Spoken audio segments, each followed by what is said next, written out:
Artist does beautiful work. He's the past co-chair of the Property Rights Coalition. He ran for the 8th congressional seat. He can tell you more about this. He has fought numerous land grabs and government overreach over 40 years here in Missouri. He is married to his beautiful wife Karen for 48 years. They have 2 daughters and 6 grandchildren. And I met Bob probably, we decided about, what did we decide?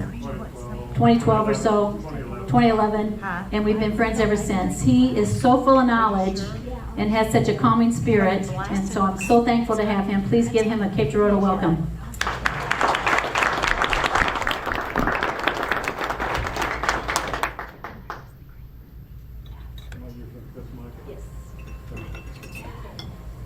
I'm not a real techie guy. I don't know what we got going here. Let's see. You hold that in. It goes on. Can you hear me? Yes.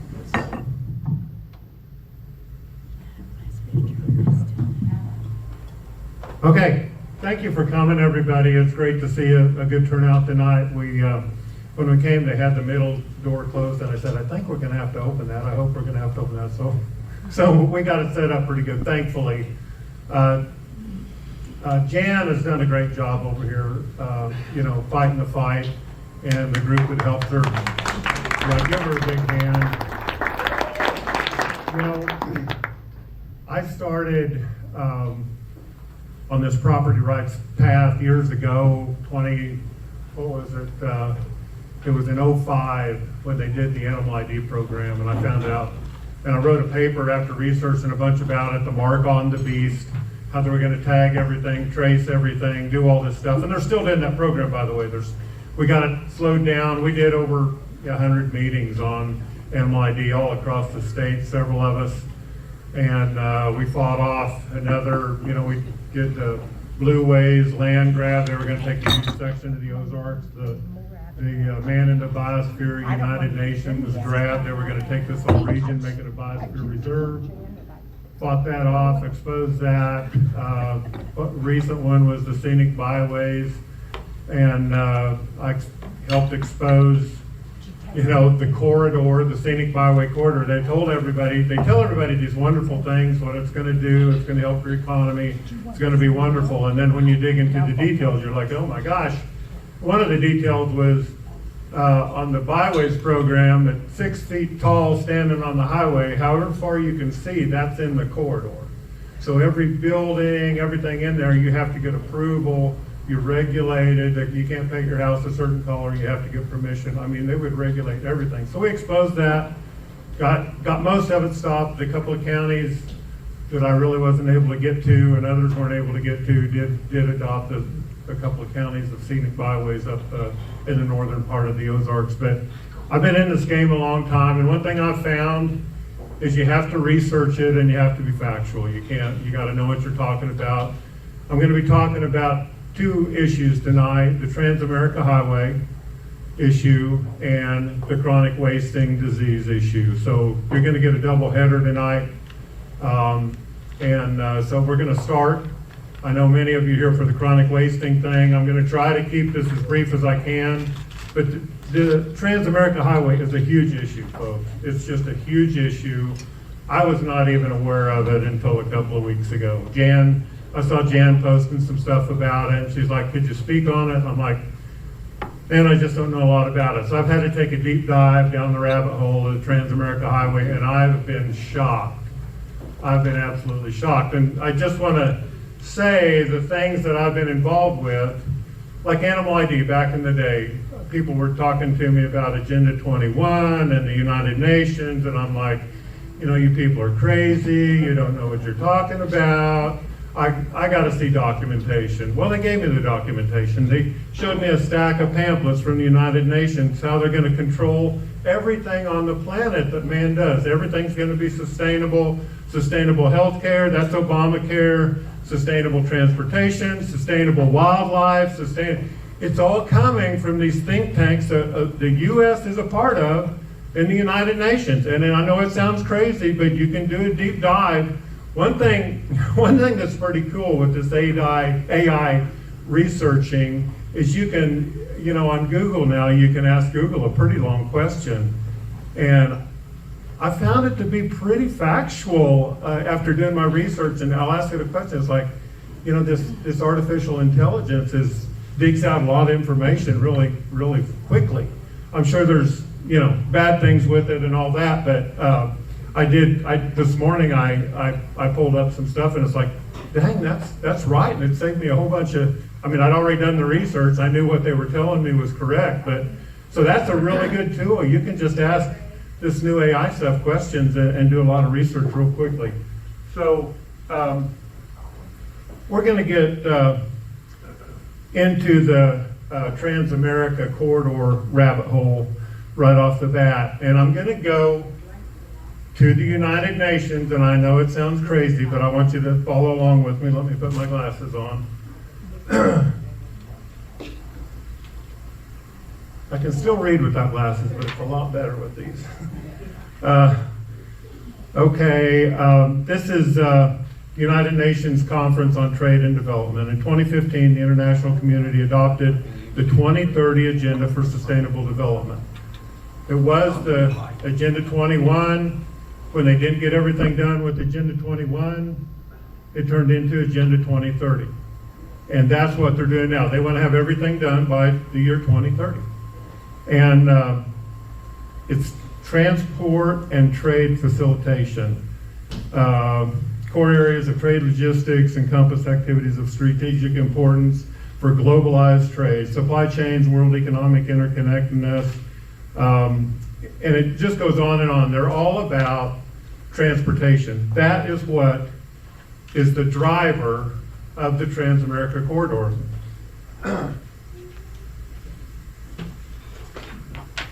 And what they do, what the United Nations does, is they have many agencies within the United Nations, and then they have lots of partners. The United States is partners. Most of our agencies, our federal agencies are partners. Our state agencies are partners. So we think, well, there's something coming from the state agency. They sign agreements with the federal agencies to implement their agenda. And the federal agencies sign agreements with the United Nations agencies that they will partake, and they, you know, they're all connected. It's all interconnected. So researching that, there's a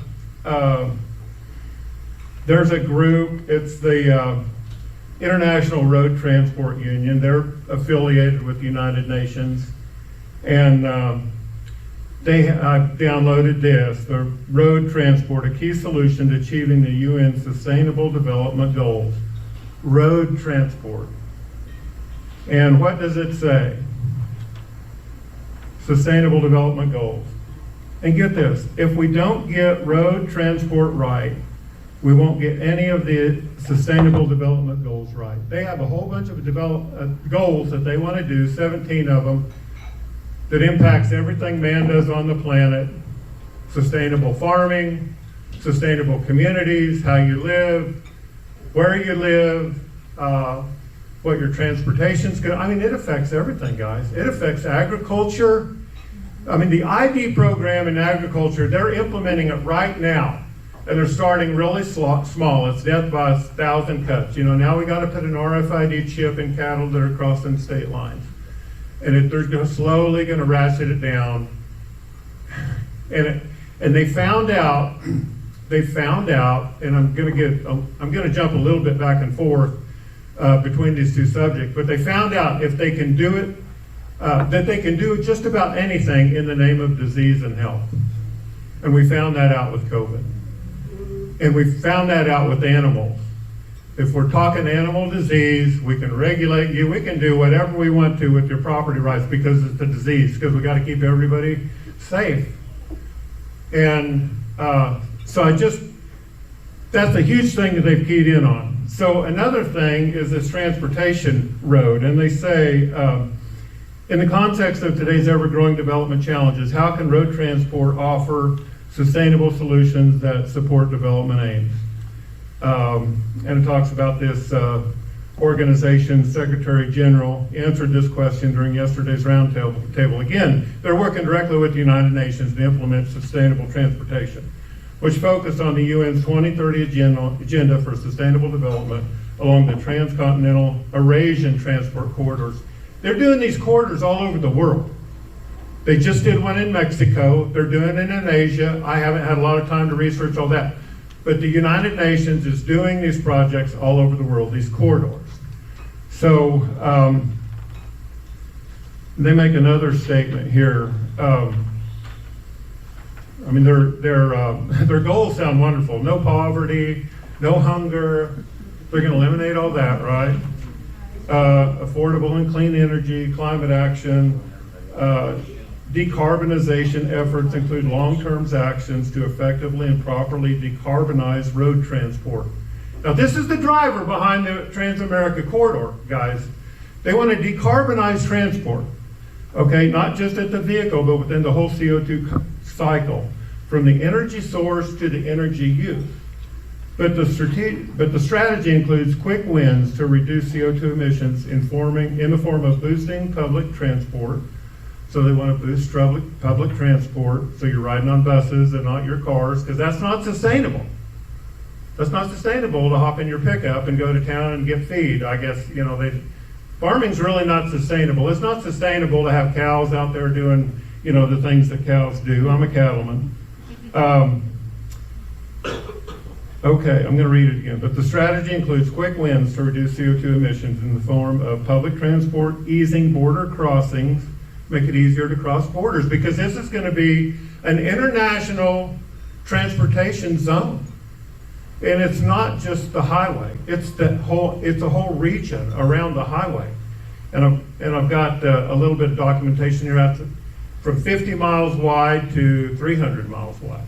And I'm not sure if the 300 miles wide number was just that they were going to look at that to find a route through that 300 miles. So I'm not sure on that. But it's pretty clear the 50-mile wide is a very strong possibility that's the size of their corridor. 50 miles wide to put in high-speed rail, to put in solar farms, to put in wind farms, to put in whatever technology they dream up. I mean, because it's an international zone, is it going to be a gun-free zone? I mean, the United Nations does not like guns. I don't know if you've heard that, but they have a Colt Python, which is one of the finest revolvers ever made. I bought one years ago, and they have a knot tied in its barrel, and it's right in front of the United Nations building. So that's what they think of your Second Amendment. So I really don't want any of those people running anything I have anything to do with. And I don't think most common people like me want that either. But the planners and the experts are really good at dangling this carrot that we have all these wonderful programs, you're going to make all this money, you're going to get all this stuff, and then right when you think you're going to get it, you get the other thing, which is disaster, famine, farmers going out of business, businesses closing, limits to the transportation zone. I mean, and I talked to a guy this morning and he said, I've asked all these questions and they haven't given us any answers. And they won't give you good answers. I've been in this game big time since '05. They won't give you straight answers. And as a matter of fact, the people that like county commissioners, other people that are involved, and I'm not going to disparage them. I just don't think they have all the information, and that's what I'm trying to do here is give them good information. They're taping this, we'll send it to them, they can watch it. But they need good information to make good decisions. But they come in on all these things I've fought, they come in with all these wonderful things that are going to happen, and they don't give them all the other details of what's going to happen. I don't want the United Nations and all their buddies in control of a 50-mile wide swath all across the United States, and especially through the heart of the Ozarks. They've tried to get a swath through the Ozarks and take over the Ozarks as long as I've been involved in this. I mean, they want, isn't that right, Tom? They want the Ozarks. And on their wildlands map, which that's a whole nother, I don't have time to get into that, but there's no human stuff going on in in the Ozark region in their wildlands map. They want this to be wilderness. They want people out of here. They want to regulate you out of here. Now, it's going to take a long time. Don't get me wrong. I know this isn't going to happen overnight. But they are long-range planners. When they get done with Agenda 2030, it's going to be Agenda 2035, Agenda 2040, Agenda 2060. They'll just get, it's never going to stop. These people are never going to get stopped.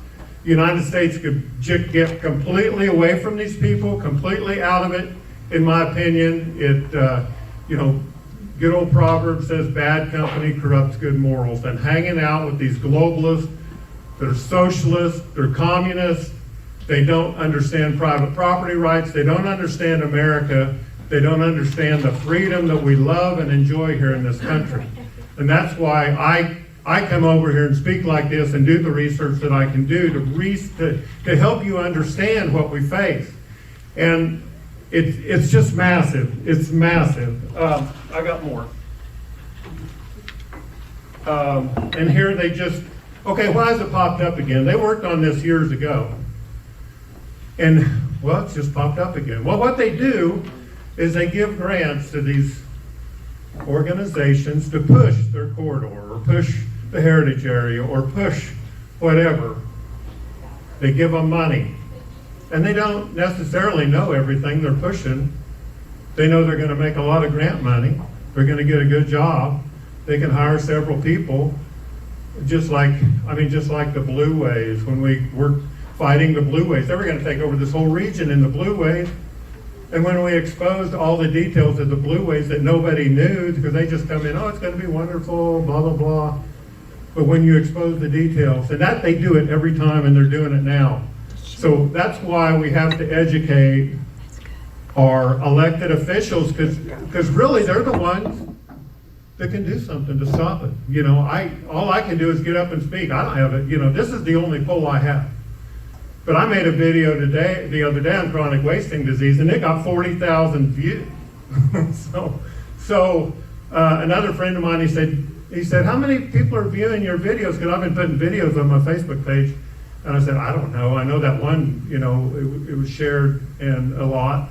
And so he had, I'm not a techie guy, I don't know. He looked it up and said, well, it's like 44,000 views. So anyway, sharing this stuff and making videos is very important to get the information out there. Anyway, this is a post of their Welcome TransAmerica Authority Corridor. They had a meeting between Missouri and Kentucky in the Paducah Chamber of Commerce. They had a meeting over there. So it's reared its head again because they've got a big push to do this and get this started.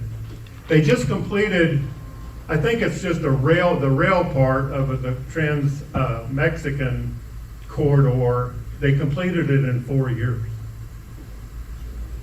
So that didn't take long. Now, I don't think they did the highways and stuff yet, but they developed a corridor, they put the rail in, they started, I was just researching that this morning. It took them 4 years. So once they get this thing going, how fast can it go? Anyway, I talked about how, and this mentions the 250 to 350 mile wide corridor, 3,000 miles long, 250 to 350 miles wide, but I don't, like I say, I'm not sure that that's right, because that may just be, they're planning, and yeah, follow along there with me. The main goals of the TransAmerica Corridor project: improved east-west connectivity, enhanced freight movement. The corridor intends to improve efficiency, the speed of freight movement across the country, potentially including features like high-speed rail freight, intelligent highway design, potentially reducing traffic on existing routes, incorporation of new technologies. The project plans to incorporate advanced transportation technologies such as tunnels through mountains, infrastructure supporting driverless trucks. I don't know. I don't think I feel real good about these driverless trucks. Addressing aging infrastructure. I mean, this, it sounds pretty good except for the driverless truck stuff. A lot of this stuff sounds good. Reshoring manufacturing and distribution jobs. There's going to be places where they can build factories and stuff within the corridor, in this international corridor. Let's see, environmental sustainability. The project seeks to minimize its environmental footprint by promoting the use of renewable energy sources like solar and wind. Well, wait, solar and wind don't work. They don't work. I mean, they work while the sun's shining and they work while the wind's blowing, but the sun don't shine all the time and the wind doesn't blow all the time, and they haven't figured out a battery that will store the energy at a competitive cost that will last very long. It doesn't work because you've got to build to back up solar and wind. You've got to build a whole generating system so when that all goes down, you can generate electricity. So it's extra expense. And the only reason they're doing all this stuff is because the taxpayers are footing the bill. Isn't that right, Tom? Tom knows a lot. He knows more than I do, so I gotta go to him sometime. But he's been in this longer than I have. It's just crazy. It's just crazy. I was hunting down in Texas last year, and I was on this 165,000 acre farm down there by Corpus Christi, and they had windmills all over it. They had, I don't know, 200 or 300 that I could see, and it was amazing. So many were leaking oil down them. I mean, down the whole side of them, and some of them had caught on fire and burnt and were standing there burnt. And do you know what it would cost to get a crew to take that down? The ones that got burnt, or to fix the ones that were leaking oil? Probably quite a bit. I mean, I got a guy working on my bathroom floor right now, and I'm sure what that was going to cost. But I'd say to take down one of those things, and the foundation they put on those, I know, I mean, out in western Kansas where my family's from, they were building some of those out there, and the foundation that I mean, it's unbelievable the concrete they put in that thing. Of course, that's all sustainable, so I really don't know. In essence, the TransAmerica Corridor project envisions a comprehensive, multifaceted transportation and resource network with a broad impact on the American landscape, economy, and environment. Doesn't that sound wonderful?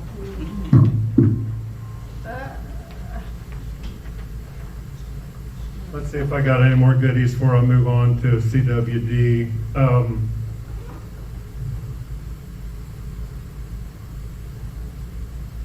No, not that one. Now, I did want to mention this. These are some handbooks on sustainable development, Agenda 21. There's several different versions of these. This is just a great little pamphlet to get a hold of and read, just because I know probably a lot of you have never heard any of this stuff, and they don't want you to hear about this stuff. That's why they're like, I mean, I've talked to people and they're like, well, our legislators don't know anything about this. They never talk about this on Fox News. They never, I remember when Glenn Beck, and I'm not a huge Glenn Beck guy, but he did have some pretty incredible stuff on his TV show, uncovering and linking, connecting the dots. And he started talking about Agenda 21. He was off the air 2 weeks later when he started talking about it. They do not want you to know about all these UN tentacles through everything our government's doing.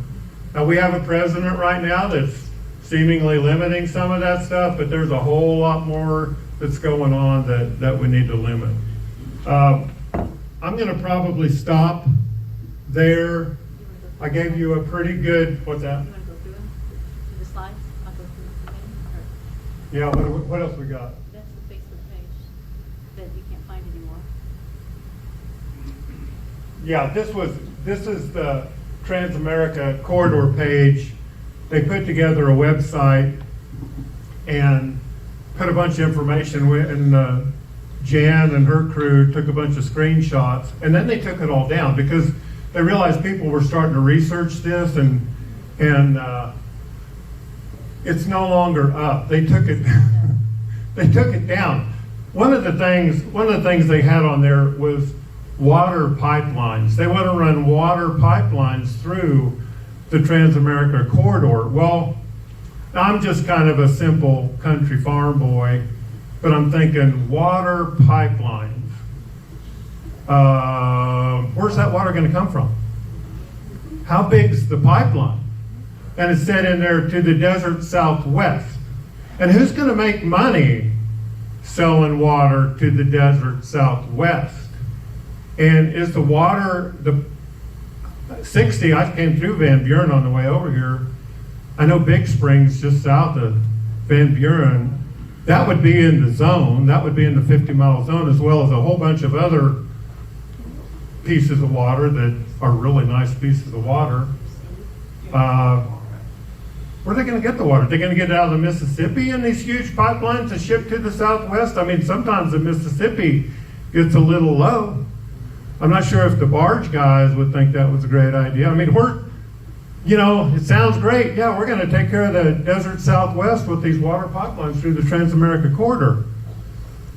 And not to mention, I'll close out on the TransAmerica Corridor. I could talk on it a lot more, but what's it going to do to property owners when they eminent domain this massive project right through Cape, right through the hills, right over to Piedmont, down to Van Buren, across 60 over where I'm at. My real estate office is in Willow Springs, and then it's going to go clear over to Wichita, Kansas, where I was born, and then clear on to California.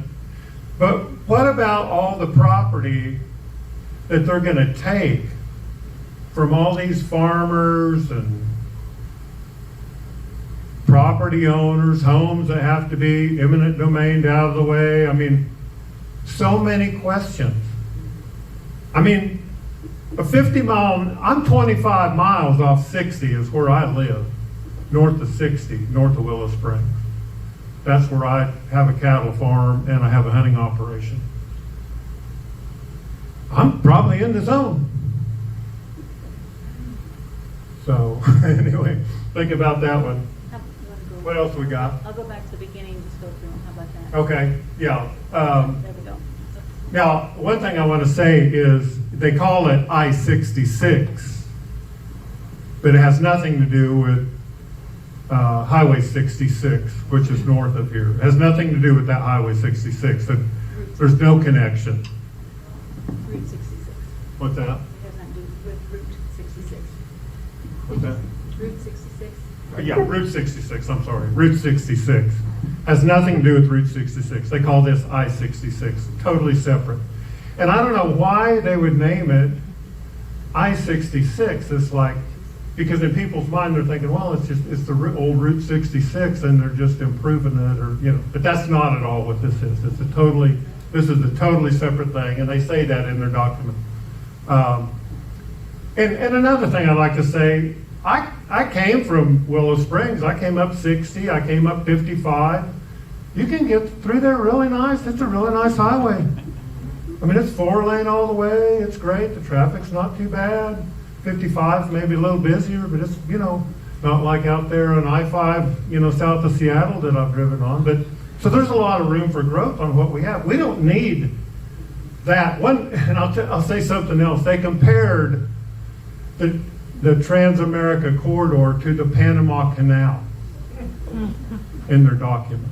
They compared it to it would be as big a thing as the Panama Canal, having this international trade zone right through the heart of America. These international truckers and everything that could get on and one end, drive all through here. They would control the whole zone. I mean, it won't be your commissioners in Cape controlling this zone. It won't be the legislators in Jeff City. It'll be some unelected bunch of bureaucrats that will control it. I mean, how much luck do you have with the Department of Transportation right now? I mean, how much luck do we have with the Conservation Department right now? I mean, they've got their own, there's really not much accountability there. Would you like to have this 50-mile wide corridor through the United States under the control of these kind of people? I think it might be a problem. What else we got, Ken? Here's where the corridor is. Runs through Cape, runs down to Van Buren, runs through Piedmont, and here's the Illinois, Kentucky part of it. Future Idaho. That's local. I do Okay. have a little information for you. Here's the county commission. Bob, What's that? Yes. I do have a little information for you. What? Anybody knows where Twin Bridges is in Bowler County? Yeah. Well, that's where it's gonna cross. Okay. It will actually be Twin Bridges there. Okay.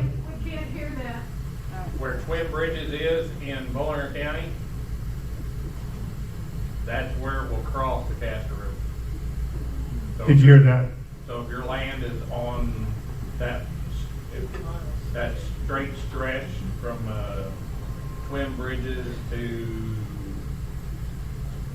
Grassy before it starts curving out, or is that Grassy right there? No, Glen Allen, where the tornado hit Glen Allen, that'll be the straight stretch of the TransAmerica Highway. And the reason why I know that is because it is the easement is literally my fence line in front of Twin Bridges on 34. And Black River Electric, when they were looking at the easement, had one weird question that all fit. Why is the right-of-way so wide? Because it's way far from the highway. Yeah. Maybe they had some planners involved. Huh? Yeah, they've been working, well, they've started this project back, what, 95 or something, I think? Way back is when they started this I-66 project. Here's the letter from the Cape County Commissioners saying they thought it was a great program, full speed ahead. So anyway, like I say, I give them the benefit of the doubt of not really knowing details. You might want to visit with them and express your opinion. Maybe some people think this is great, and I'm sure there's a lot of people think this is great, but I don't think it's great, and I know a lot of the rural folks that it's going to impact do not think it's going to be great. They'd like to see the highways just stay where they're at, and maybe work on some of these secondary highways and fix them up a little bit more. But that's just country boy me talking. Let's see. This talks about the 50 mile. This is their document here. This is something we took off that website that the people that have been talking to the commissioners, that they took the website down, create a 50 mile wide foreign trade zone along the corridor. Right from their dock, right from their stuff, folks. I'm not just up here blowing smoke, things I made up in a dream or something. Can I add something to that? Yeah. When I spoke with one of the county commissioners, and I read this directly from the website, right before they took it down, about 24, 48 hours later, when I read that out loud to him, he said, "What does that even mean, Jan?" I said, "I don't know. You signed the document. You signed the letter. Right. Please tell me." Right. Yeah. Okay, that's all. Okay. Then that's- And that's exactly what I've been saying. They don't know. And that's why we have to educate them, because the people that they're talking to aren't going to tell them anything bad about it. It's all going to be good stuff. I've dealt with this on many of these. It's just crazy. And I mean, we've got this letter. People over east of here, west of here, where I'm at, have no idea about the corridor. I mean, but they're gonna know, and this video hits my little Facebook page and it gets shared and people start going, what the heck is going on? And I can tell you one thing, people over there where I'm at, and I'm sure a few people over here, maybe a whole lot of people, are gonna be mad as a bunch of hornets when they find out what's going on. But anyway, if you like that, clap your hands and oh, here's some pictures this is off the website, some of the high-speed rail they're gonna put in for you, so you can get to Cape real quick from Piedmont. That's gonna be great. What else we got? Oh yeah, this is Chattanooga, Tennessee, where are pushing it over there. In the United States, Chattanooga, along with San Jose, California, have agreed to implement a roadmap designed by the World Economic Forum to give cities procedures and regulations to ethically and responsibly use new data and technologies. The cities have agreed to adopt policies for cybersecurity accountability, increased transparency for city data, increased broadband coverage, increased privacy protection. Anytime they talk about privacy protection, that means there's going to be no privacy protection. That's what that means in my world. I mean, it's like my credit card's got that chip on it. I mean, I went to Australia this summer, and they use that card and that chip. You just got to wave it over. Everything you go to pay for, you just wave it over there, and that's supposed to be secure. I mean, it's just a joke. It's a joke. But the better accessibility to digital city services. I mean, it's just going to be wonderful. And I'm going to quit with that, Jan. All right, that's it. And so if you want to know what you can do, Bollinger County has already put out a letter, Bollinger County Commissioners, that they are not in favor. So yes, good job. Thank you, Bollinger County. But you need to contact every one of your county commissioners here in Cape Girardeau County, and you can get it from Cape County or capecounty.us. You can also contact your state representatives because some seem to maybe benefit from this, so be sure to contact your state reps. And the Senator Jamie Berger, you need to let your voices be heard, okay? All right, going on. I'm back, part 2. Had a nice break there, didn't you? Part 2. I've never done a double hitter before, so this is kind of fun. Just to give my resume a little bit, I started hunting when I was a kid with the BB gun and the slingshot, threw rocks at carp in the Arkansas River in Wichita. I mean, it's just in me to hunt. I just love it. I love the outdoors. I love to hunt. I love farming. I love my cattle. I love the outdoors. I love it. Been out there a lot. I've made my livelihood recently doing that. I mean, I have a hunting operation. I've hunted. I got big deer hanging all over my walls. I love chasing big whitetail and taking good care of my deer herds. And I've grown food plots for my whole adult life. I've grown food plots for deer, put up tree stands. I know deer. I know deer hunting, and I do it professionally. And not that I know everything. I'm just like anybody. I'm still figuring things out. And sometimes when you think you know everything, it's like you realize how little you do know sometimes. But I've been doing it over 50 years. I'm 68. I've been doing it a while. They came up with this chronic wasting thing, and I really didn't get into it too much until they took in my county. Last year they found a positive, and so I took a deep dive into chronic wasting disease. What is it? And I don't listen to what they tell me because I know most of these agency people that I've dealt with don't know nothing except to make sure they show up for their paycheck and push the party line. And you can send that to all of them, what I just said. I do know some good agents. I like the agents that I've worked with in Shannon and Texas County. They've been good guys. I hope they continue to be good guys. We need good agents. We need good agents. We need a good game department. They used to be good. The Missouri Department of Conservation used to do great things for wildlife. I loved them. But it's changing a lot. I took this deep dive down the CWD thing. Can you pull up that one, Jan? Yep. And I started looking at it. Now look at this.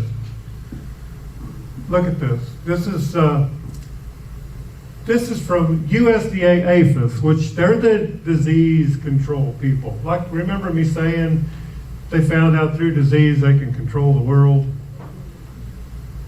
APHIS and USDA and the CDC, Centers of Disease Control, and other agencies are over this stuff. And so this is their documentation. They wrote this.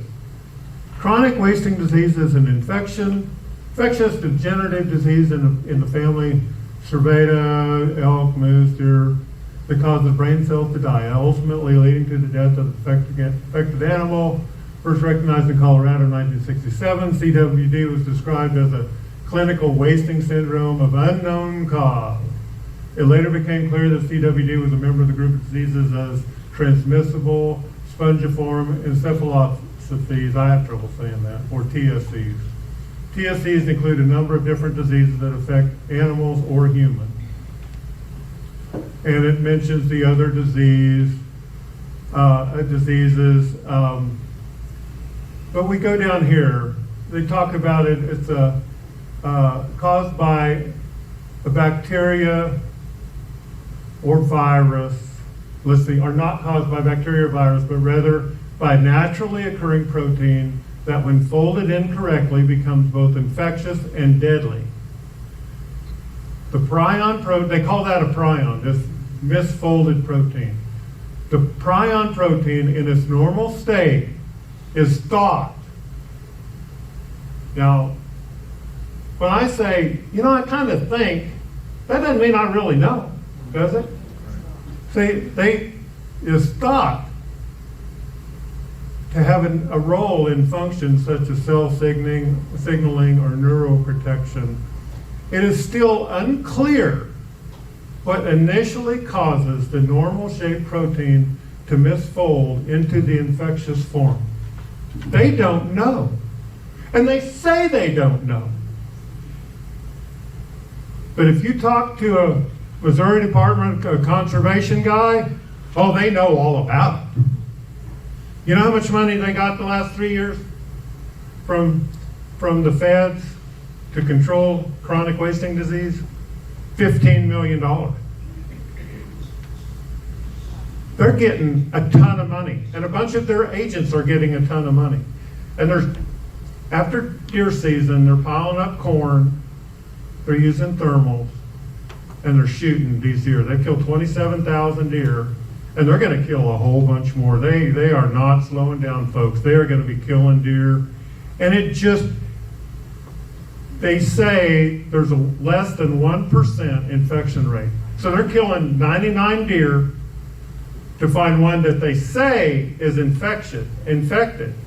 But they don't know what causes the infection, the misfolding protein. And they call the misfolded protein a prion.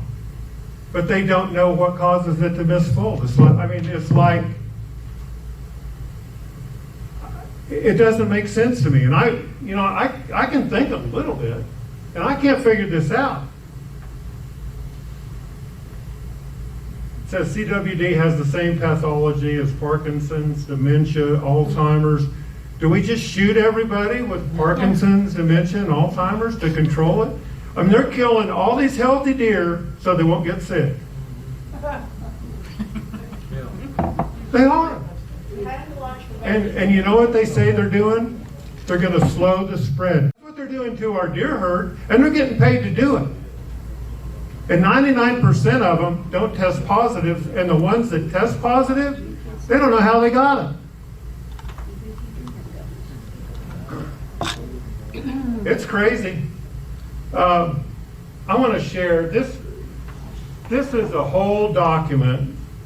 I burn through a lot of ink sometimes. This is a document. This is from the Association of Fish and Wildlife Agencies in Washington, D.C. All this stuff. This is 30 agencies got together, and it lists them here. They all got together about CWD. How are we going to manage CWD? What's going on with CWD? And it's got Minnesota, Michigan, Florida, Texas, Idaho. All these states. All these states are in here. All these biologists, all these experts, all these scientists figuring out what's going on with CWD, okay? I read this. Has anybody else read this? He read it, because he's a bad boy. He's a bad boy, and he's after him too. They don't want you to look at this. I looked at this, and a guy up in North Dakota who's fighting him too, he said, he sent me a link to this, download it. And I downloaded it, and I read it, and I highlighted the heck out of it. And it says a few things that you might find interesting if you love deer hunting and deer. In March 2017, the Association of Fish and Wildlife Agencies charged the AFWA Fish and Wildlife Health Committee with developing a set of concise set of best management practices for prevention, surveillance, and management of CWD. So their chance, tell us how to control the CWD. This document, then this is talking about this document. This is the document. This document is built on the best peer-reviewed science and field-tested methods that can inform decisions regarding the prevention and management of CWD. Even though they don't know where it comes from, they're going to tell you how to take care of it. The format provides the AFWA directors with topical summaries, blah, blah, blah. Because our knowledge of this disease continues to evolve, yeah, it's evolving. The money is growing by leaps and bounds. It first occurred, they first found it, they said, in 2002 in captive deer, and then they found it in the 1960s. It says it may go back before that. I think it's always been there. I think it's like Alzheimer's or something. It's probably a nutritional, environmental problem that they have. I mean, it's the lining, the sheath lining on the nerves and the brain deteriorates. That's basically what it is. That's what Alzheimer's is. That's what all these degenerative diseases like that, it affects that sheath. Well, is it environmental? Is it nutritional? Is it from vitamin deficiencies? Is there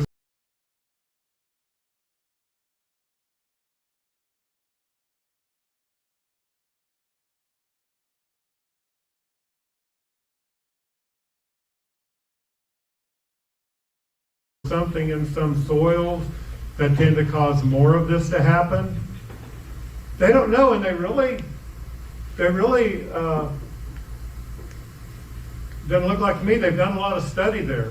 Is it a problem that will genetically solve itself as these deer that are susceptible to that die off and you get stronger deer? I mean, that's kind of what nature tends to do. Let the stronger survive and go on, and you know, the weaker animals, the more susceptible animals, you know, don't live as long or taken out. CWD continues, this is their document, CWD continues to spread across North America, likely through movement of infectious animals or materials. Likely, they don't know. It says it right in their stuff. They don't know. Likely. It's likely. And this guy up in North Dakota, he counted all the times in this document that they use these words, non-definitive words. They use the word apparent 4 times, appears twice, believed once, can 12, can be 7, could 6, could be twice, could potentially twice, generally twice, have been shown once, have the potential twice. I mean, may, 46 times. May, 46. I mean, 162 words like that were used in this definitive document on CWD. They don't know. But now, because we've been quoting this document, they're trying to do some tests and drum up some science that, you know, shows that somehow they're figuring out where it comes from. If they're so smart, why don't they figure out where Alzheimer's comes from? If they can figure out where these degenerative diseases come from, why don't they quit working on deer, who 99% of them are healthy, and maybe spend all that money and time working on people? That'd be great, wouldn't it? 162 times. Likely likely spread through movements of infectious animals or materials, either naturally in migrating or dispersing wild populations or through movement of infectious live animals, carcasses, or other animals, but they don't know. They don't know. They don't know. But yet, they're shooting deer, and they talk about baiting. We can't bait anymore. 80% of Missouri can't bait anymore. You can't feed mineral anymore. You can't feed salt anymore. 80% of Missouri now, because they've really slowed the spread. It started with one county. Now it's 80% of Missouri is CWD counties. They found, I don't know, they found, well, how many did they find last year? 6 or 8? Okay, new county? How many more new counties? Yeah. It went from 74 to 83. Yeah. I mean, but they're doing more testing. Test, they're doing more testing. But we don't know exactly what they're finding in their tests, do we, or how they're testing. They're not testing the brain. They're not testing the brain. They're testing lymph nodes. They're not even testing the brain. And if you test the lymph nodes, doesn't necessarily mean it will ever reach the brain. Right. That's just a sign. That is not a positive. But they're getting millions of dollars. They're shooting deer all over the place. And if you don't want, say you don't want to shoot, now I'm not going to let them on my property shoot my deer. But what if they get on my neighbor's property and set up a big corn pile in the middle of winter, right after season's over, set up a big old pile of corn, get their guys in thermals out there and their rifles, and they kill every deer. They're killing the little deer, the fawns, the does. I mean, the fawns are bigger at that time, but they're killing the little deer. They're killing the big bucks. They're killing everything. And the fetuses. And what? The fetuses that time of year. Yeah, and the fetuses. So they're not only killing the doe, they're killing 1 or 2 fetuses, baby deer in that doe. They're killing a lot of deer. And they don't even know what they're doing. But they're getting money. And they have their little get-togethers, and they get up on the stage, and they get all the Kool-Aid drinkers up there, and they just act like, they say, oh, it's going to kill it. It's 100% fatal. And it's not. It's not. I mean, they've proven that deer that test for that don't die. They've lived for years. So, they don't test the deer that are hit on the highways, right? No. I mean, they say, but you say, well, if it's 100% fatal, where's all these dead deer? Like, well, they're just, they're getting shot, or they're getting hit by cars out on the highway because they're, starting to affect their brain, so they're just walking out on the highway and getting splattered. But yet they won't test one single deer. I don't know that they've tested a single deer. And I personally asked Jason Isabel, I said, I want to go to your lab and watch them test. I want to see what they're doing and what they're finding. No, can't do that. And it's only their approved labs that can test. You can't do another lab test, can you? You can't, oh, we're going to send that sample over here to verify. Nope, can't do that. They control all the information because this is a disease that they have to control. What's that? I have a couple questions. Can we wait till the, Sorry. okay? Yeah, just hang on to it till the end, if you would, because I'm sure there's a lot of questions, and I'm about done. But when you do a deep dive, guys, into this stuff, you can see. You're good on time. What's that? You're good on time. I'm short on time. No, you're good. I'm good on time. You Okay. got plenty of time. I'm getting old and hard of hearing. I've shotguns a lot and run tractors a lot, so I'm sorry, folks. I'm getting a little long in the tooth. They say here for under control, there is evidence that increased hunting pressure to sustain long-term population reduction of wild cervids in disease hotspots may be effective for CWD control. Further modeling efforts suggest that optimizing harvest to target portions of the population most likely to be infected may be effective in limiting CWD. I mean, they've got a 5-day extension on the gun season, right? And more coming. And more's coming. I mean, and I'm not going to do the deep dive in their relation to the Centers of Disease Control and the Sustainable Wildlife people in the United Nations and all of that. But I believe they want to get rid of hunting, they want to get rid of guns, they want to get rid of people being self-sufficient and self-sustaining out here in the hills. They want to make us dependent, like a little bird in a nest with its little mouth open. Mama, excuse me. And that just goes against my grain so bad. I want to be independent and strong and self-sufficient. And I don't like the government telling me all this crap through all this crap and getting all this money for doing all this crap to us. And I'm sick of it. I'm absolutely sick of these people and trying to reason with them. I asked Jason Isabel, how much money are you making from fines on this CWD stuff? I never got any financial. He never gave. He said, well, I'll turn that over to my financial people. Crickets, I've never heard from them.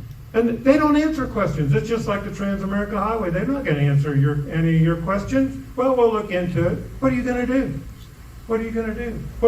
You got some answers. What did you come up with on the money? For which part? Well, how much? Any of it? You just got some stuff. The winter operational plan, which no human has ever seen unless you go to my website or sitting on my desk, but you won't get it off of Missouri Department of Conservation's website or any website within the state of Missouri. And what is your website? My website is North American Wildlife and Habitat. North American Wildlife and Habitat is his website. You have to dig around, but it's in there. And Alan Morris is, like I told him earlier, I told Jan earlier, I said, I'm a windstorm, he's a hurricane. He's an information guru. I mean, he digs stuff out. He's an awesome resource. I love the guy.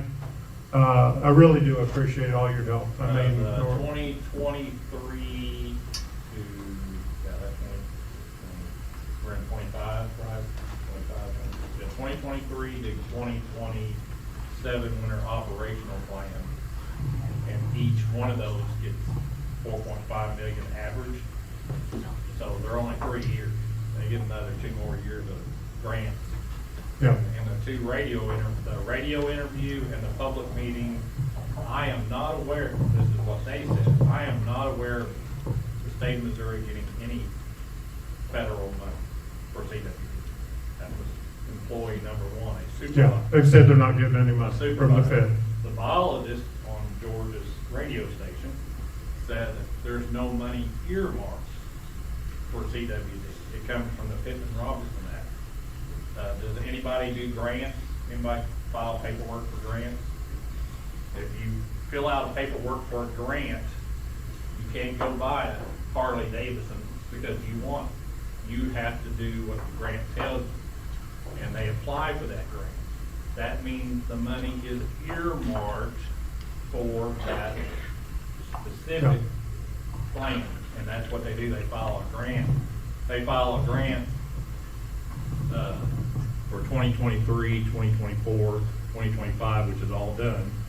And it ranges from $4.5 million to $6.5 million. They'll file another grant next year. I'm not filing an open records request because it's a pain in my ass. And in 2027, another grant will be applied. So the overall, we were at 15 million, 16 million, we'll be at around 21 million for CWD in 5 years. $21 million Last year to control this. Yeah, last year it was 5 million, and they killed 4,500 deer to find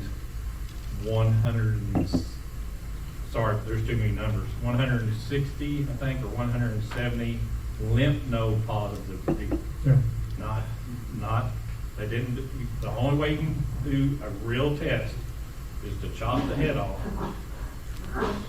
cut the skull open, and look and do a necropsy and test the brain. There is no other test.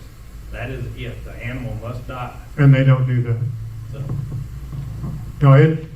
No, I'll tell you something about MDC. They get, what do they get? About $300 million is their budget, Alan? they're 2 $220 million was their last budget, and they had, per the deputy director, they had a $20 million surplus. They're the only government agency in Missouri that has a surplus. So they're getting money from the 1/8 cent sales tax that was voted on years ago, that they still get. 1/8 cent sales tax pours in millions. That was part of the Constitution, right? They put that in the Constitution. So that can't just be, that's not an easy thing to get rid of. And the other way they raise money, besides grants, is license fees, which, has anybody's deer license been getting more expensive? I mean, they did the thing where if you had 5 acres or less, 5 acres or more, you could get a landowner tag. Then they raised it to 20. So they got thousands more, sold more tags to the people that wanted to continue to hunt. And now they raised the fees again this year. But they're getting fewer hunters. They're selling fewer tags. In spite of all the shenanigans they're doing to make people buy more tags. And then they came up with a landowner registry where you have to register all your land to get landowner tags. I didn't do it. I just buy my tags now. So I'm sure they're loving that. Now they're getting money. But I wasn't going to register my property. I'm just sick of it. I'm just sick of the stuff that they do. Why are they doing that? We got lots of deer in Missouri. Yes, there's areas that have too many deer. There's areas that have too few deer. It's called wildlife management. I'm all for scientific wildlife management. I got no problem with regulations and wildlife management. I have huge problems with just slaughtering deer for money and killing 99% of them that are healthy. That is not how we do things in my world, in the world that I grew up in. I'm going to probably open it up for questions. Hold on. Wait. We got some rules. Okay, you have to raise your hand and I will bring the microphone to you. I'm not about to hand the microphone to you. I'm going to hold it and then ask the question and allow Bob to answer. All right. Steve Jordan, I'm the rep for District 151. They have 77% of last year's budget still left in their coffers. They are not supposed to be holding that money and keeping that money back. There is a concerted effort among a few of us that we're wanting to put it on the ballot to cut their revenue by 1/3 by removing 1/3 of that 1/8% Great. from them. Now, whether we will get any traction or not, they're not in very good graces with the legislature right now with most of us. Well, and one thing I just want to add, and this is my message: call your legislators, call your city council people, call your commissioners, call your state reps, call your state senators, call the governor, and just keep calling. We got to wear their phones out because they're hearing it up there, but they need to. There's an uproar out here in the country. The people are sick of this stuff. What they're doing. I mean, they seem to be untouchable. And the only way I know, because we can't do anything with the money unless something what you're doing is going to work. But wear these people out. We are not going to stand for them to operate this way. So thank you so much for your effort. Yes, thank you, Yeah. Mr. Steve Jordan. He's my rep and I'm so excited. Yes, we have a question here. Sorry. Neil Levanchi. I'm not a hunter. I have nothing wrong with it. But the chronic wasting disease, which you're talking about, the abnormal prion in the nerve, that's also similar to mad cow disease. And there's also a human equivalent, which is called Crutchfield-Jacobs syndrome. Is that correct, Doc? Right, yeah. Anyway, which is extremely rare, but just our health department in the last year, we've had, usually you may see one in a million people. I've seen one at the hospital, which we transported to St. Louis. But we've had a couple of those here in this area, which is extremely rare. What's interesting now is that it stays in the brain. So what would happen if you kill a deer and you eat the deer, but you're not eating the brain? Have we seen an increased incidence in and being passed or transmitted on to humans? in We've any never- way? Have you seen anything, Don, or heard anything? My understanding is never been transmitted Yeah. to humans. So there's no real problem with that. But what's interesting is they're finding an increased incidence of people who have had the COVID vaccine coming down with dementia and equivalent to the Crutchfield-Jacobs syndrome. Right now, I just read a report yesterday that we're looking at between 3,000 to 5,000 Americans a week are dying from heart attacks, strokes, Oh, yeah. or cancer.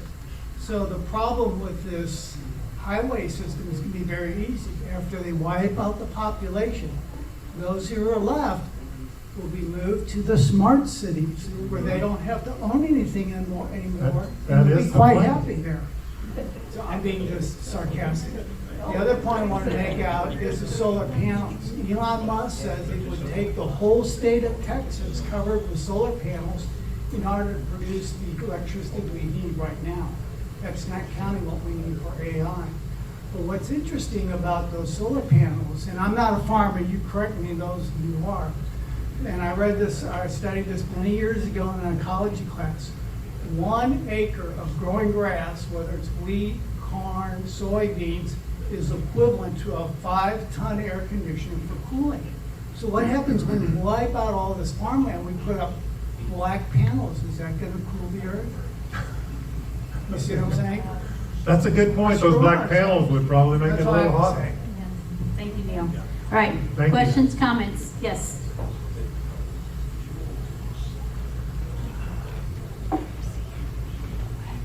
Just as you've mentioned about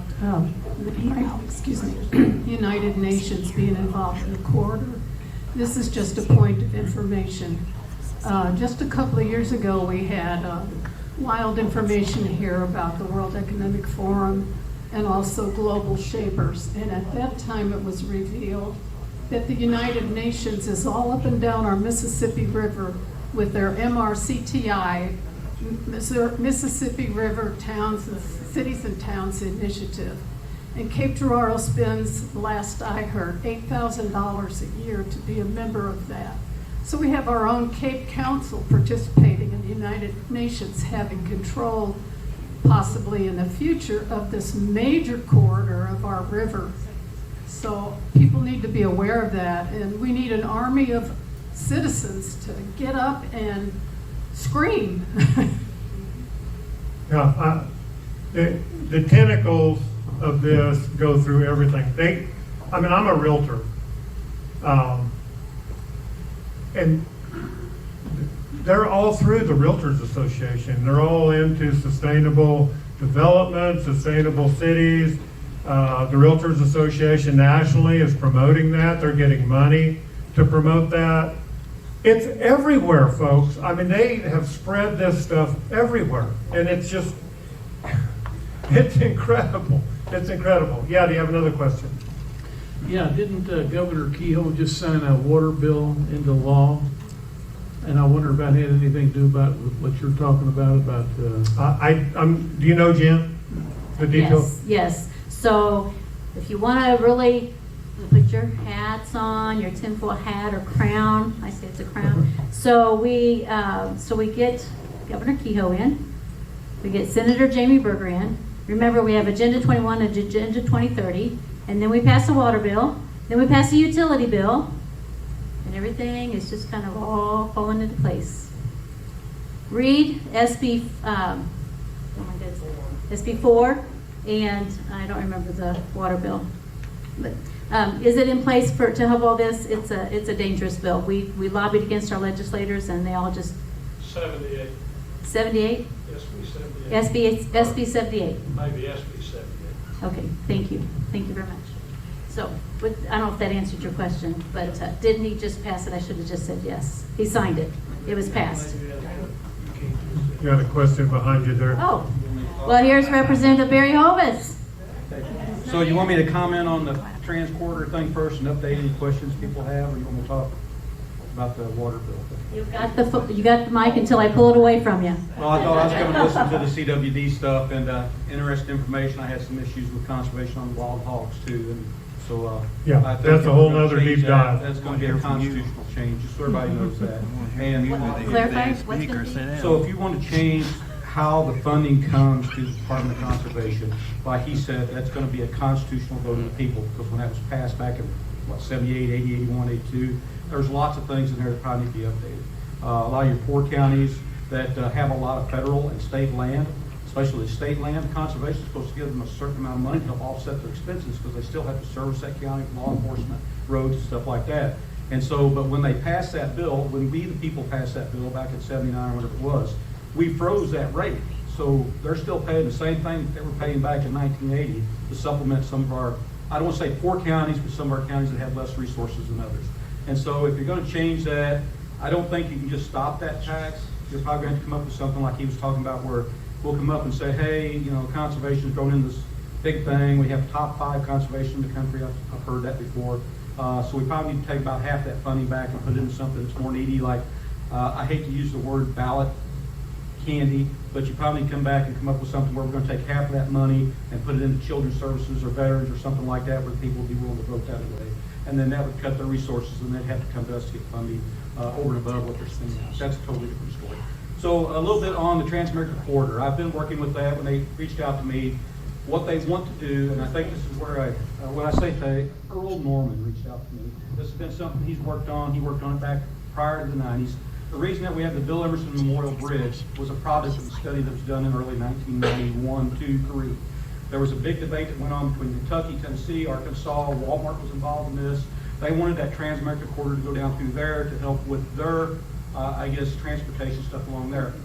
It was too close to 40, so Bill Emerson wanted to get it closer up to this side of it so that we could have an interstate route that would go all the way across the country at one time. Because if you go all the way back to World War II, when they saw what Germany had done with some of their interstate systems over there, they wanted to have that same thing here in the United States. And they started out, they were going to do 4. They've only built 3 that's went all the way across from coast to coast. I-80, which is too far north because it freezes up in the winter. They've got I-40 and they've got I-10. I-10 runs along the southern part of the nation. I-40 goes through Arkansas and runs down through there. The 4th one was never built because they didn't have the population out west in California, Washington, those areas out there to be able to justify it at the time. But what Bill Emerson wanted to do was he wanted to put the bridge here, which would hopefully have us do a study in the future, see if it's still a viable project or not. And I think Earl, once we got that bridge built, it kind of died from there because of what some other states wanted that to go. Because if you have infrastructure such as transportation, whether it be water, rail, whatever it is, it also makes you more conducive to be able to get business that'll build there. Because when you talk about, I asked this question when you brought up the World Trade Corridor thing. I asked that question to them the other day when they had a meeting over. I said, what's that mean? It means that if you've got a business that wants to do international trade, and they want to have a corridor where they can get their goods to that so they can get to the East Coast and the West Coast, they can set up that corridor and be able to get their goods to that and get there quicker and faster and cheaper. So they're not deadheading from one area to another area and stuff like that, which deadheading means you're hauling empty loads and stuff like that to get your trucks there. And so what the whole goal of the TransAmerica Corridor update study is to see, one, is it still a viable project?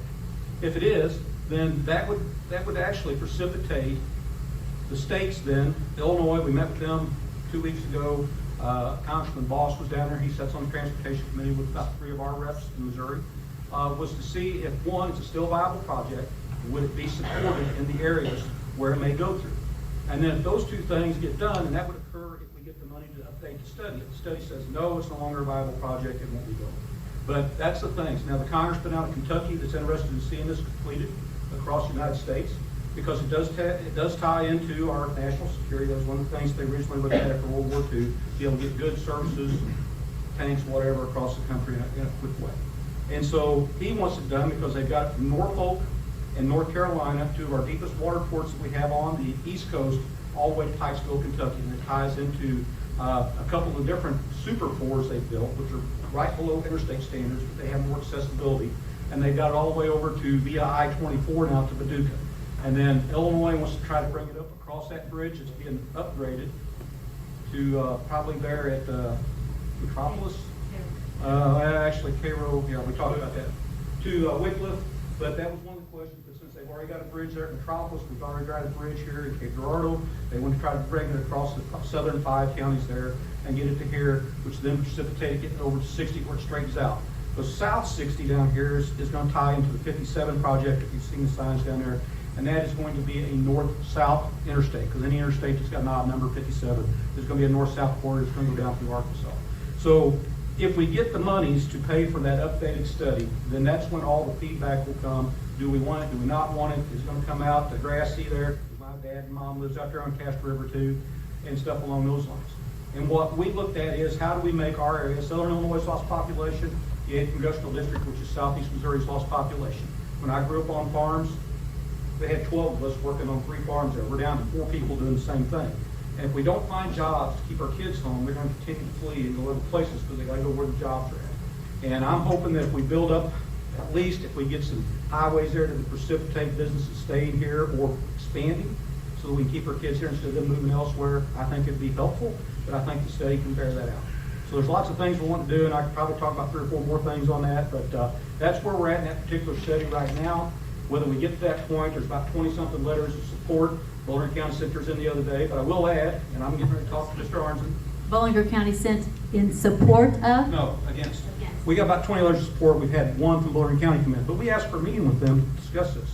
They've not granted that meeting. I'm hoping they'll reevaluate and let's have that meeting with them, because I don't know who they talked to that precipitated them not being supportive at this moment here.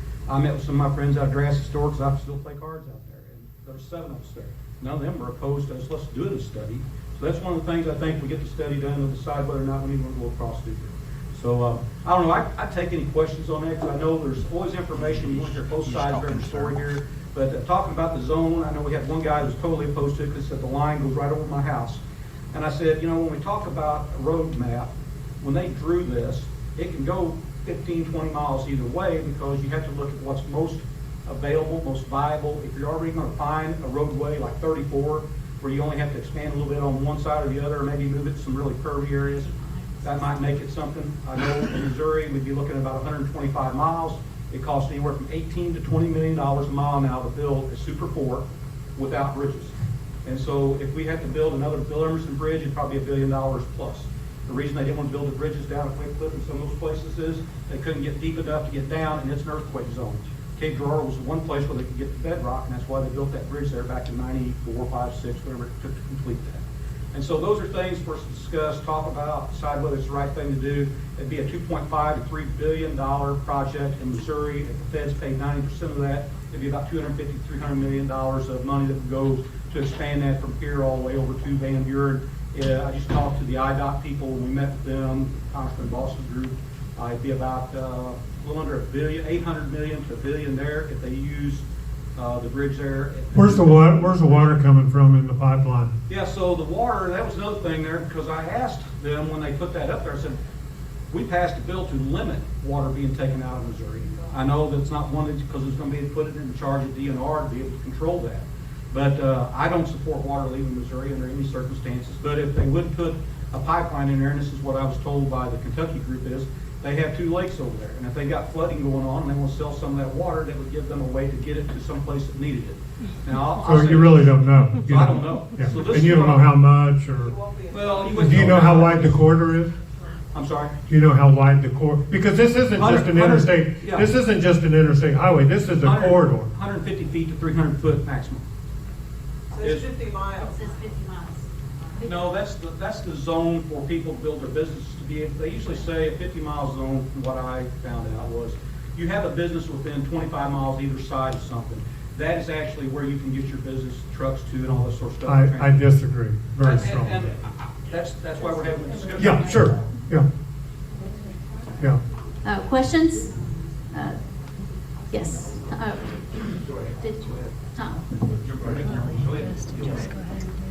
I think one of the fascinating things about this whole conversation now is it's not the start of the water wars in Missouri.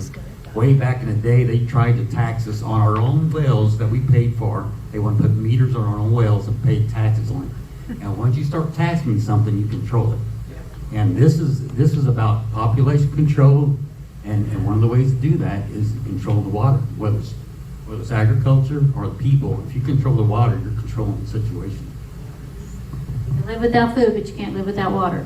Not very long. Not very long without food, but you cannot live without water. Yes, Alan. Okay, on the TransAmerica thing, you said it's a Super 4. could be Super 4 or interstate grade, they don't know, that would come out in study. Right. So from my understanding, at least by the map, it bypasses, the reason why Bullner County is probably against it, at least what I understood the letter and looking at the map, it bypasses Marble Hill to 5 miles. So Yeah. it would be the death of Marble Hill. And you don't want that, because when I read that letter, I thought, well, I don't think that they understood that. They drew a line, but that doesn't mean that's where it's gonna go. And if Marble Hill wants it there, that's the geopolitical part of it. You do the study, everybody shows up from Bullner County and says, we want the road to come through Marble Hill, we want 3 exits.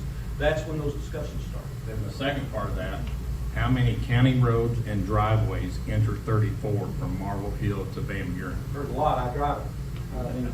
I go out there all the And time. how many on a super highway are allowed? Yeah. I don't know what that is, there's guidelines for it. If you're on the interstate, you're gonna have very limited access. If you go to Super 4, it does increase the access points. And I'm not an engineer guy, but one of the reps that was the original secretary of when they did the 94, he worked for MoDOT, Don Mayhew, Representative Don Mayhew. Yeah, he was actually the secretary of that. He was able to give me a lot of feedback, and he's going to address, I think, some more people, because he's going with us to a couple coming up.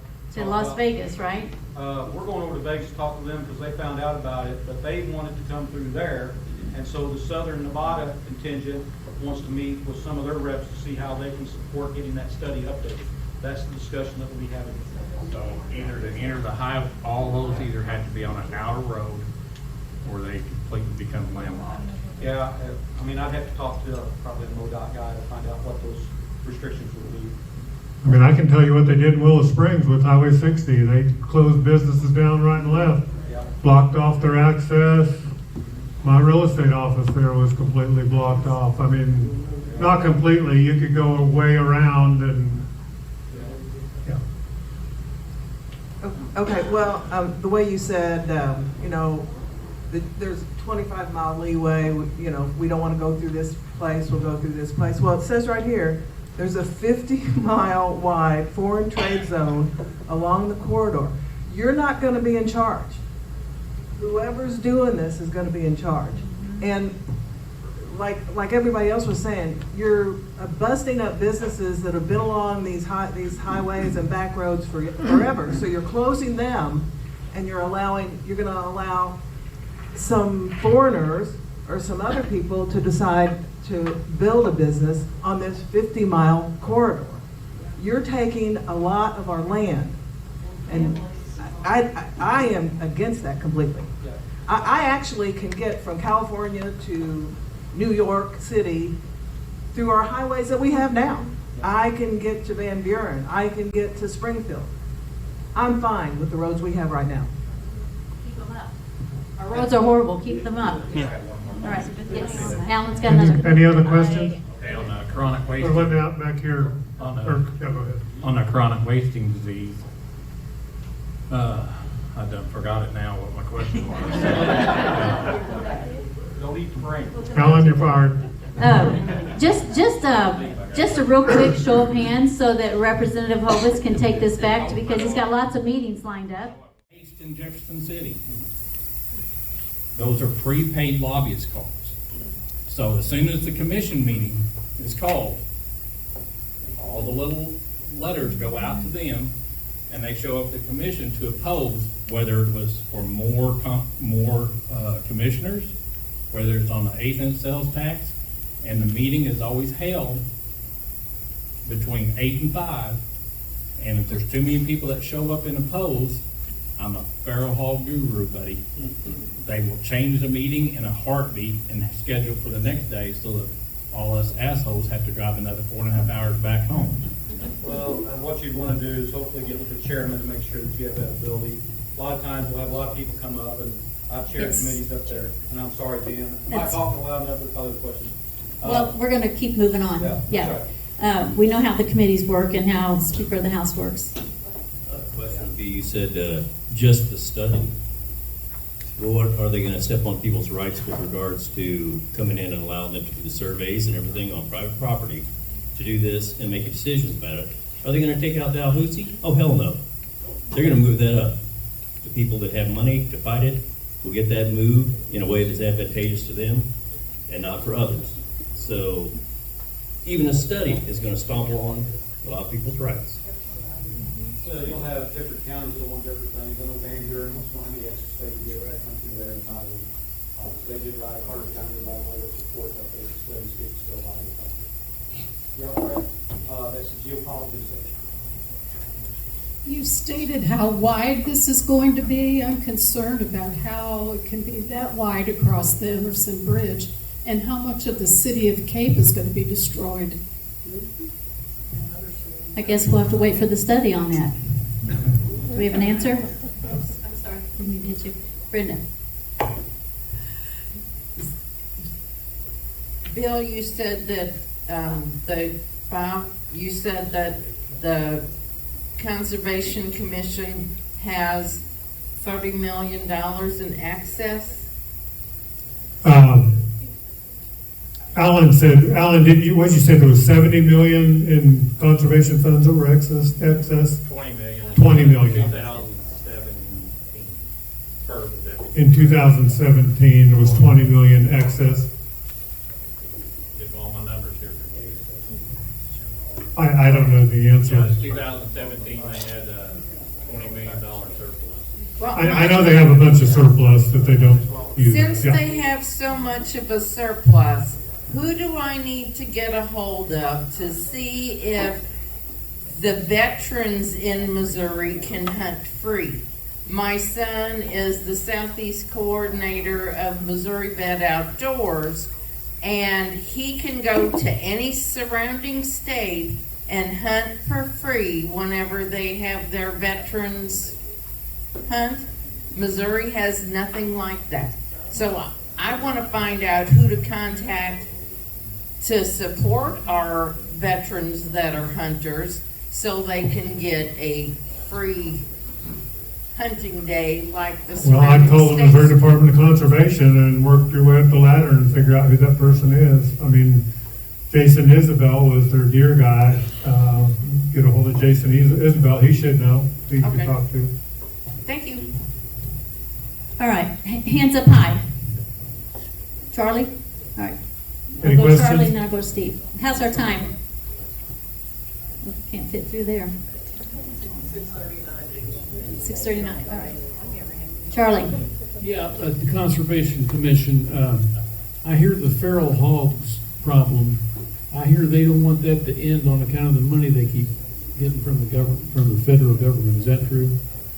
In my opinion, that's true. They came up with the $5,000 fine to shoot them on public land, which I think is insane. But if you have a valid deer tag or something, my understanding is that you can shoot a hog on public land. If you're on public land hunting and you can shoot a hog on public land, but you can't just go on public land and without some kind of valid license and hog them, is my understanding. Which they really don't want. They really don't want individuals hunting. They want to trap them with their hired trappers. Their reasoning is that they would catch the whole sound or the whole group. They'd get them used to a trap the whole bunch of them. But they're finding that that's not, well, it seems to be fairly effective starting out. I think the hogs are an extremely smart animal. The problem's not solved. I mean, there's areas where they've been trapping and they still have a lot of hogs around. So I think the hog problem is just going to continue to explode and really be a problem. I mean, I have issues with their bear policies.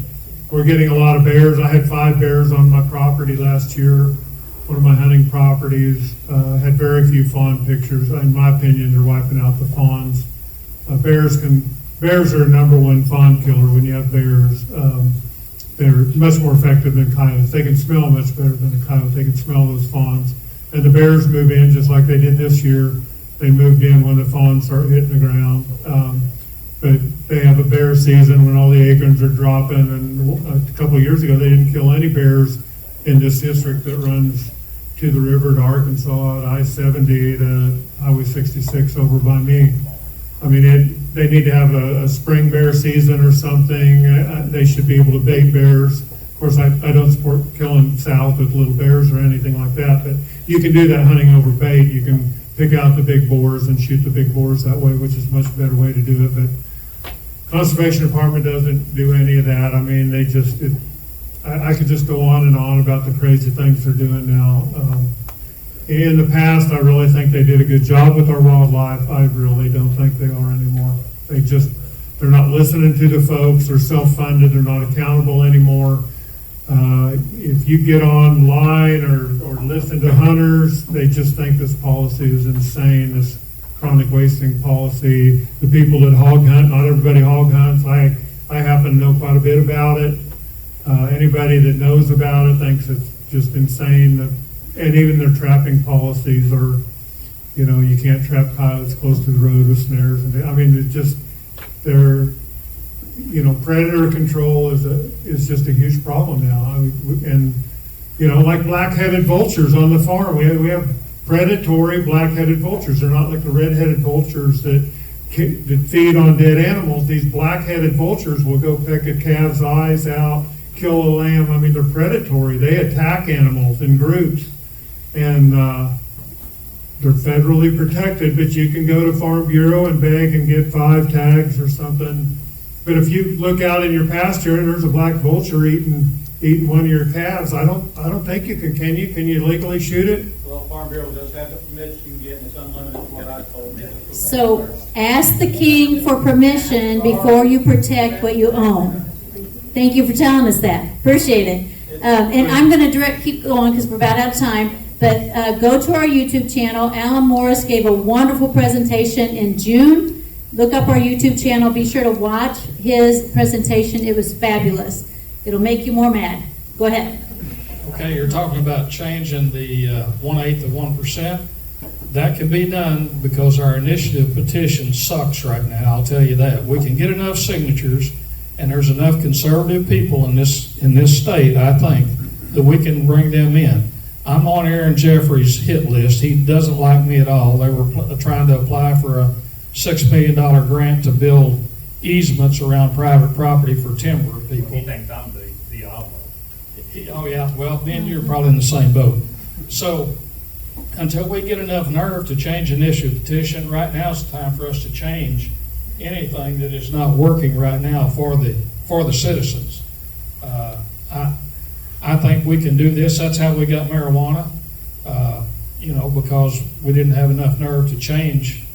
You can take 50% of the people right now, the vote, plus 1 vote, and change the Missouri Constitution.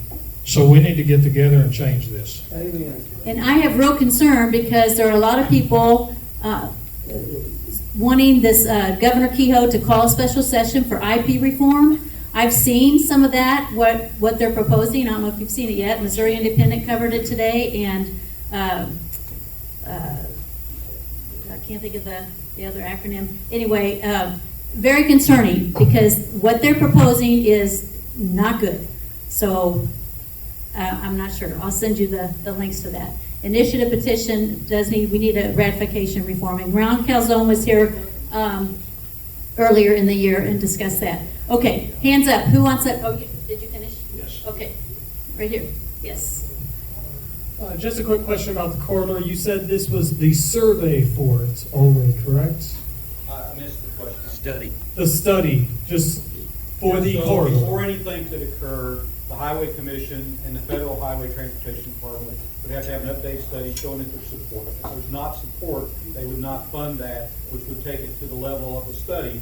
And that's where that input from everyone will need to come. And just to save time, do you have an estimate on how much that would cost? The study? Yes. The firm that did that back in '92 is still around, and actually some of the guys that worked there would represent Mayview because he was the MoDOT and How that. much? How much? They would update for about $500,000.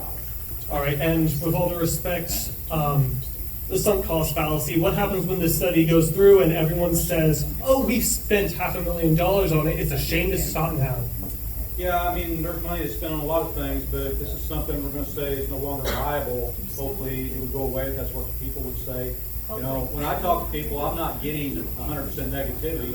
I've actually heard more people say they would support it, the study. I understand, Depends on what sir, group but you're with with. all due respect, you're likely talking to the people with money, the people that benefit with this the most, and no one here wants this. Mom and Dad said they could get to the doctor a lot quicker if they had a 4-lane, so, and Mom's got Parkinson's, so if somebody tries to shoot her, you're gonna go through me first. Okay, who else has a question? Anyone else? Okay. Kathy?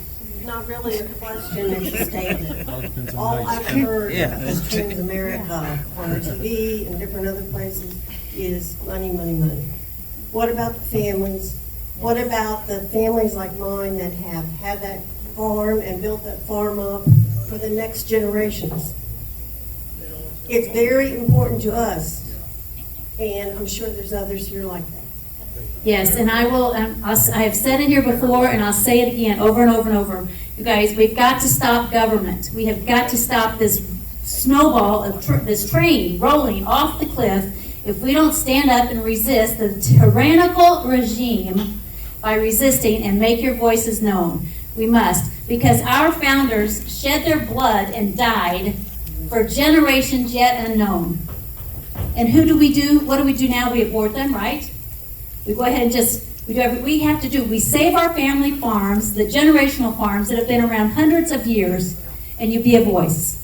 Jim, part of the problem we have in Missouri is we have a dictator, a de facto dictator as the Speaker of the House now. 100%. And that is a huge problem. When you can't have representation, why vote? Yes. And we go round and round about representative government. And you can lobby your representatives all you want, and they're still going to vote with.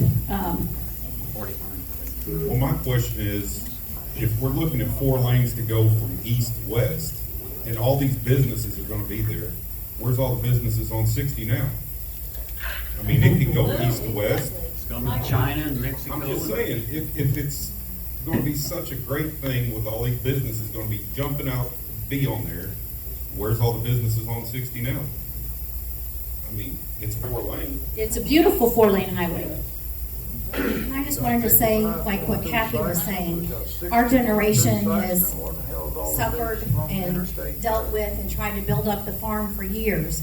And you talked about how you want your kids to stay.